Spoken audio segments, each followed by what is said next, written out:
Hey, welcome. I'm glad you're here. I wanted to show you something pretty cool. This is a really informal video. It's not like a big fancy script or an instruction or anything. I just want to show you something neat. So this is the GPD Win Max. It's a big honkin' thing and it's cool. I really like using this. It is a little bit hefty and heavy, but it's got decent battery life. I'm playing my Steam games on here. This is really my only machine I have with Steam set up. And I thought I would experiment with some of my handheld emulation devices.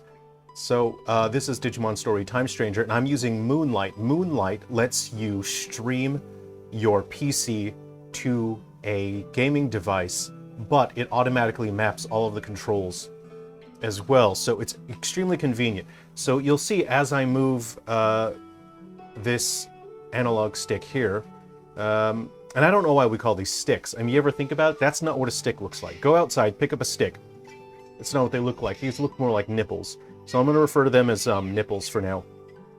So and the sound comes through as well. So I'm going to put down the GPD Win Max, and I'll just show you. So this device is actually quite cheap.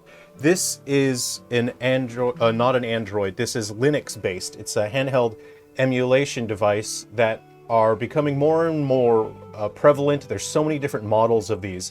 So these are quite cheap because they run an operating system that's quite lightweight. It is Linux-based, and not all of these can run Moonlight. Again, I'm using Moonlight. The PC runs Sunshine, and then the devices run Moonlight. And I'll show you some other devices as well. So this is a 1x1 screen, 720 by 720, really fantastic. It's excellent if you like the older Game Boy stuff. But it looks great. It's responsive. It's so smooth. It uses your home Wi-Fi network. So this connects to the Wi-Fi. Not all of these devices have Wi-Fi. So this, again, I think this is running ArcOS. So this is one of my favorite devices to use because it's very comfortable to use. They can be a little bit finicky to set up Moonlight on these. Now you can get devices that are Android-based, but the Android-based devices are significantly more expensive. So this is the Anbernic RG405V. Really fantastic wood grain on that. I really do appreciate the wood grain on this device. And what I found my favorite device to play modern Steam games is the Powkiddy X28. This is a little bit of an older model, but it's quite strong. It works great. The controls are comfortable and fantastic. I really like the screen on this.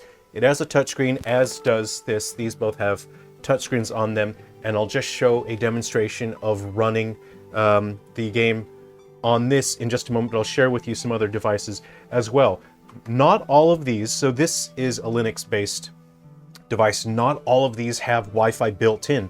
You can get dongles, but then you'll have adapter and then a massive honking thing sticking out the top or the bottom. And you don't necessarily want that when you're gaming. You move your game console around, you want to take that in your pocket. And if you've got a dangly bit sticking out that can get bent, damaged, mess up the port, it's not really what you want for a convenient gaming experience. As you just want to turn your console on and enjoy some gaming. This is the RX6H, and this does not have Wi-Fi. A lot of these now have modern versions that have been updated with Wi-Fi added, and I would like to compile a list and start doing reviews on these to let you know. But this does have, the two nipples on it, so you could potentially, if you got an add-on, a little dangle dongle to stick in there, and then that one can play your Steam games, but they don't have Wi-Fi built in. This is what scientists describe as hella sick because it is clear blue, as is this one. These are both technically described as hella sick, but they don't have Wi-Fi units. This is the R36 Max and the R36H. I think they really messed up with the names, all these different companies. But these don't have Wi-Fi models, but there are new versions that do have Wi-Fi models. So I'm working on a video where I can help you figure out which ones do and don't, and which ones can run Moonlight. And lastly, not lastly, one of the last ones is this one. Now, technically something like this could run Moonlight, but it doesn't have it installed, and it's also missing the nipples. If you see the newer versions of this is an Anbernic RG35XXSP. That's a mouthful. I fought so hard to not say that's what she said. There's a newer model of this that does have nipples, and you could install Moonlight on there yourself. So if you don't have a device with Moonlight built in, you can actually install it. You can sideload it yourself, but if you don't have nipples, it's going to make it difficult to play your modern game. So let's go ahead and see Digimon Story Time Stranger running on some other devices, if you just give me a moment here. Okay, I just got Moonlight set up on this game MT E5, and I think this is the Plus model. There should be a Max model that is now available, which is better. This one was a nightmare to set up because this one does not have a touchscreen, so it's cheaper. It does run Android, but without a touchscreen, it's very frustrating. It's difficult to download stuff off the internet, but you can see that it is actually running quite smoothly on here. It looks fantastic. This unit also serves as a power bank as well. Be careful if this catches on fire during your in-flight service. But this is cool. It's cool. It can do anything an Android can do. This manufacturer does make different models that have touch screens as well. I can show that in a future video. But I just find this one very comfortable. It's got a massive honking screen on it, but there's one that's even more big. And that is this one here, the X28, which I really like. Let's go ahead and see the game running on the X28. Now, if I open this, let's see if it just kicks off the other device here. I'm gonna open this. Let's see what happens. I'm gonna click on Steam here. Resume session, and let's see if it...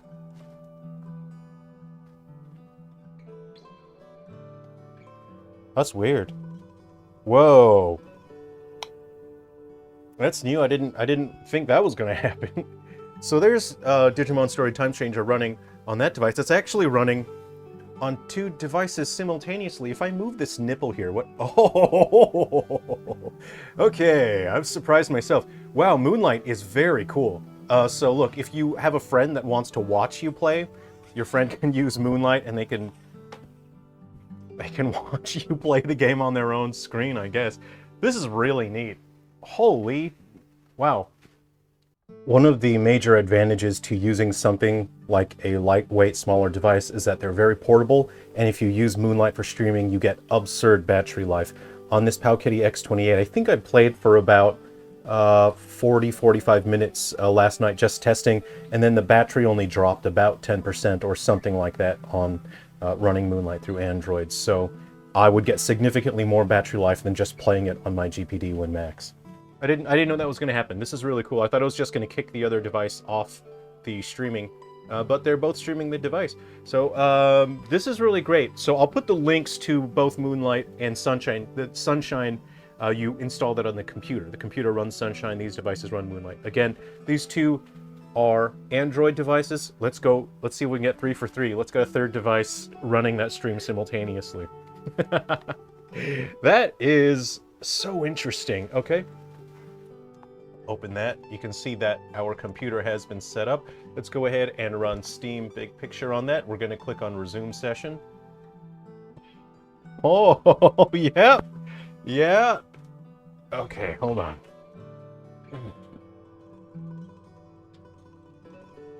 It's running it on 3 devices simultaneously. I wonder what the limit... I want to know what the limit is. This is really cool. So, now the problem with square screens is that modern games are not necessarily designed for the square screens, right? So this screen is actually very small, despite that it's a very high quality screen. So it takes a moment for the controls to get transferred over from one device to another, but it still works, which is very cool. The problem with smaller screens is that games are generally designed for widescreens, so they do get compressed. Not compressed in terms of course they're compressed in terms of quality, but they are scaled down, and it makes text very hard to read. Let's go ahead and compare sizes.